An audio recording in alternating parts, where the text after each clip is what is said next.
अपनी जबरदस्त परफॉर्मेंस, कमाल की हिस्ट्री और इंजन से आती वो क्लासिक आवाज एक न एक बार तो किसी का भी दिल जीत ही लेती है। इंग्लैंड से शुरू हुई ये कंपनी आज पूरी तरह भारतीय हो चुकी है। क्या कभी आपको ख्याल नहीं आता कि यार आखिर ऐसा क्या खास है इस मोटरसाइकिल में और कैसे फैक्ट्री में इन्हें बनाया जा रहा है? जानेंगे आज हम सब कुछ, तो बने रहिए वीडियो के अंत तक हमारे साथ। रॉयल एनफील्ड की जितनी भी बाइक्स हैं वो सभी चेन्नई की 3 फैक्ट्रीज में बनती हैं। एक बाइक को बनाने की शुरुआत उसके इंजन से की जाती है। रॉयल एनफील्ड के एक इंजन पर 100 से भी ज्यादा लोग काम कर रहे होते हैं। रॉयल एनफील्ड को 1893 में एनफील्ड की रॉयल स्मॉल आर्म्स फैक्ट्री में गन्स के पार्ट बनाने का बड़ा कॉन्ट्रैक्ट मिला था। तभी से उन्होंने अपनी कंपनी का नाम एनफील्ड साइकिल्स कर लिया और उनकी टैगलाइन हुआ करती थी मेड लाइक अ गन। और इसी टैगलाइन को फॉलो करते हुए यहाँ पर बिल्कुल एक बंदूक बनाने जैसे फोकस के साथ इंजन को सालों से बनाया जा रहा है। सबसे पहले एक सीएनसी मशीन पहले इंजन के बाहरी हिस्सों को बनाती है। 1912 से 2011 तक इस इंजन को लोहे से बनाया जा रहा था, लेकिन 2011 में कंपनी ने इसे बदलते हुए एल्यूमिनियम से बनाना शुरू कर दिया। शुरुआत में उस एल्यूमिनियम के इंजन से बुलेट की वो आवाज आना शुरू हुई, लेकिन फिर इंजीनियर्स की मेहनत और लोगों की डिमांड पर कंपनी ने उस आवाज को फिर से निकालने का रास्ता खोज निकाला। अब इस इंजन के बाहरी हिस्से के बन जाने के बाद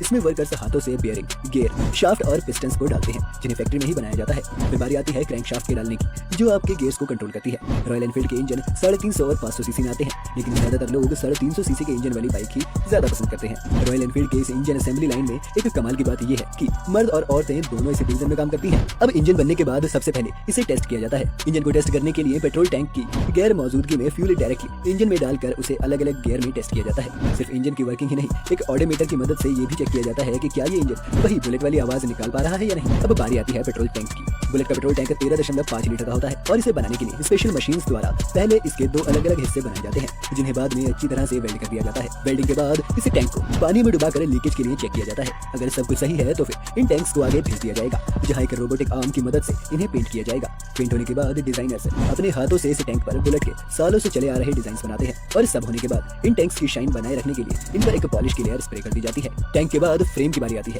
जिसे ट्यूबुलर स्टील से बनाया जाता है। इस फ्रेम को फिर फॉस्फेट और बाकी केमिकल्स के एक मिक्सचर में डुबाकर इसे टफ बनाया जाता है, ताकि ये ज्यादा से ज्यादा समय तक चले और इस पर जंग ना लगे। अब यहाँ से निकलने के बाद एक इलेक्ट्रिक करंट की मदद से इसे नेगेटिवली चार्ज फ्रेम पर एक पॉजिटिवली चार्ज पेंट की पतली सी लेयर चढ़ाई जाती है। इसके बाद फ्रेम को 10 मिनट तक 180 डिग्री सेल्सियस पर गर्म किया जाता है और गर्म होने के बाद एक पावर्ड कोट स्प्रे किया जाता है, जिसका मेल्टिंग टेम्परेचर भी 180 डिग्री सेल्सियस है और फ्रेम के कॉन्ट्रैक्ट में आते ही वो मेल्ट होकर फ्रेम पर फैल जाता है। इस सब के बाद बारी आती है बाइक की असेंबली की। असेंबली लाइन पर वापस जाएं तो सबसे पहले बाइक के फ्रेम को रखा जाता है और उस पर इंजन को एडजस्ट किया जाता है। इंजन के लगने के बाद अगला नंबर आता है दोनों टायर लगने का, और टायर लगने के बाद फिर जैसे जैसे ये बाइक असेंबली लाइन के 20 अलग अलग स्टेशन पर जाकर रुकती है, इसमें पहले शॉकर्स और फिर हेडलाइट्स जैसी चीजों को एम्प्लॉइज एडजस्ट करते रहते हैं। इसके बाद चेन सेट को लगाया जाता है और फिर वायरिंग देखी जाती है। सब हो जाने के बाद सबसे आखिर में पेट्रोल टैंक को फिट किया जाता है और एक बार फिर से सभी चीजों को दोबारा चेक किया जाता है। एक कंप्यूटर सिस्टम भी इस समय बाइक के एक बोर्ड पर नजर रखे हुए होता है। इस असेंबली लाइन से हर 20 मिनट में एक बाइक तैयार होकर निकलती है और अगर एक बाइक को बनाने का कुल समय देखा जाए तो एक बुलेट बाइक बनाने में लगभग 30 घंटे का समय लगता है। यहाँ पर अभी बाइक का काम खत्म नहीं हुआ है। आप तक ये बाइक पहुंचने से पहले एक व्हील अलाइनमेंट मशीन से इसके टायर्स को फिर से टेस्ट किया जाएगा और यहाँ से पास होने के बाद एक ड्राइवर इसे कंपनी के प्रीमिसेस में टेस्ट करके देखेगा।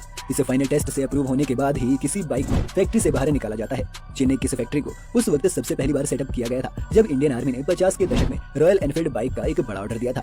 ऑर्डर को पूरा करने के लिए उन्हें इंग्लैंड छोड़कर भारत में एक फैक्ट्री लगानी पड़ी। आज चेन्नई की यही फैक्ट्रीज दुनिया भर में बाइक सप्लाई करती हैं और रॉयल एनफील्ड सालाना दुनिया भर में लगभग 8 लाख से ज्यादा बाइक्स बेचती है, जिसमें ज्यादातर हिस्सा भारतीय मार्केट का है। लेकिन आज रॉयल एनफील्ड की 50 से ज्यादा देशों में डिमांड है। रॉयल एनफील्ड को 1994 में भारत के आइसर ग्रुप ने खुद में मर्ज कर दिया था, जिसके बाद रॉयल एनफील्ड पूरी तरह से भारतीय हो गई और अब एक भारतीय ब्रांड के रूप में ही जानी जाती है। रॉयल एनफील्ड ने 2015 में सेल के मामले में हार्ले डेविडसन जैसी बड़ी कंपनी को भी पछाड़ दिया था। रॉयल एनफील्ड का पागलपन इस कदर है कि 2019 में रॉयल एनफील्ड द्वारा ऑर्गेनाइज्ड राइडर मेनिया में 6000 से ज्यादा लोग अपनी बाइक के साथ पहुंच गए थे। उसके अलावा भी लोगों ने बाइक रोड ट्रिप्स के लिए रॉयल एनफील्ड की ही बाइक लोगों की पहली पसंद है। आपको रॉयल एनफील्ड का कौन सा मॉडल सबसे ज्यादा बेहतरीन लगता है, हमें कमेंट सेक्शन में लिखकर जरूर बताएं।